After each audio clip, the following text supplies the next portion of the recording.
Hi friends, welcome to my channel. ఈరోజు గోంగూరతో ఒక మంచి రైస్ ఐటెం చేసి చూపిస్తానండి. ఇది చాలా మంచిది, తక్కువ ఇంగ్రీడియంట్స్తో చాలా హెల్దీగా చేసుకొని తినేది చాలా బాగుంటుంది. దీనికి చాలా సింపుల్ ఇంగ్రీడియంట్సే. జస్ట్ మనం స్టవ్ మీద బాండి పెట్టుకొని ఒక పెద్ద స్పూను గీ వేసుకోవాలండి. గీ వద్దనుకున్న వాళ్ళు మాత్రం మీరు ఏ ఆయిల్ అయితే యూస్ చేస్తారో అదే యూస్ చేసుకోండి. ఆ గీలోకి కొత్తిమీరని చిన్న చిన్న పీసెస్ కింద చేసుకొని యాడ్ చేసుకోవాలండి. నెక్స్ట్ దీనికి ఒక గ్రీన్ చిల్లీ, ఒక రెడ్ చిల్లీ చిన్ని చిన్ని పీసెస్ కింద చేసుకొని కూడా మనం ఆ గీలోకి యాడ్ చేయాలి. నెక్స్ట్ దీనికి ఒక 5-6 వెల్లుల్లి రెబ్బలు చిన్ని చిన్ని పీసెస్ కింద చేసుకొని యాడ్ చేసుకోవాలండి.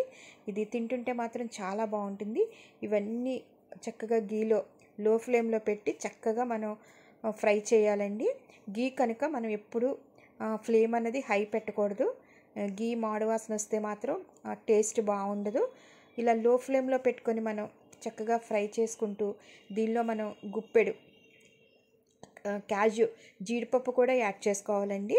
ఈ జీడిపప్పు వల్ల ఈ రైస్ చాలా టేస్టీగా చాలా బాగుంటుంది. ఈ లో ఫ్లేమ్లో ఈ జీడిపప్పు ఇవన్నీ చక్కగా వేయించుకుంటూ దీనికి సరిపడా సాల్ట్, వీలైతే మీరు సాల్ట్ తక్కువ వేసుకోవడం చాలా మంచిదండి.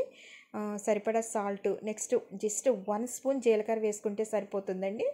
ఇంకా ఇది తప్పించి మనం ఎటువంటి స్పైసెస్ మనం వేసుకోము.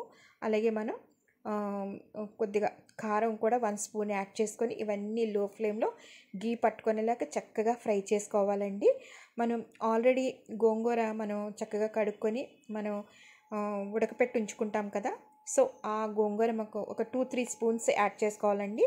గోంగూరకున్న పులుపుని బట్టి ఎక్కువ పులుపు ఉంటే 2 స్పూన్స్ సరిపోతుంది. ఒకవేళ తక్కువ పులుపు గోంగూర అయితే మాత్రం 3 స్పూన్స్ యాడ్ చేసుకోండి.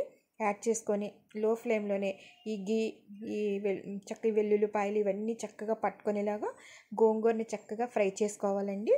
ఫ్రై చేసుకుంటూ చక్కగా దోరగా ఫ్రై అయిన తర్వాత మనం ఆల్రెడీ బాయిల్ చేసుకున్న అన్నం ఉంటుంది, లేకపోతే ఇంట్లో అన్నం ఉన్నా సరిపోతుందండి.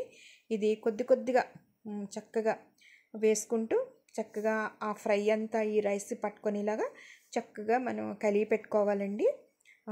ఇది ఎంత హెల్దీ అంటే యాక్చువల్గా మనకి ఒంటికి స్పైసెస్ అన్నవి అంత మంచిది కాదని డాక్టర్స్ అందరూ చెప్తారు.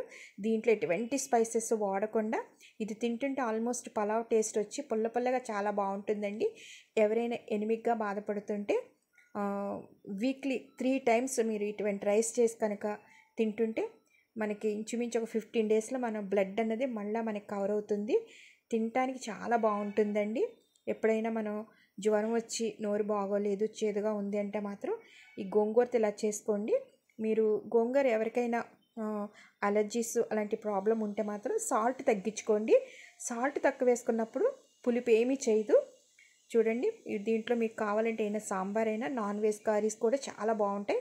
ఒకవేళ అటువంటిది ఏమీ లేకపోయినా కూడా ఉట్టి రైస్ తింటుంటే అక్కడక్కడ జీడిపప్పు తగిలి చాలా బాగుంటుంది.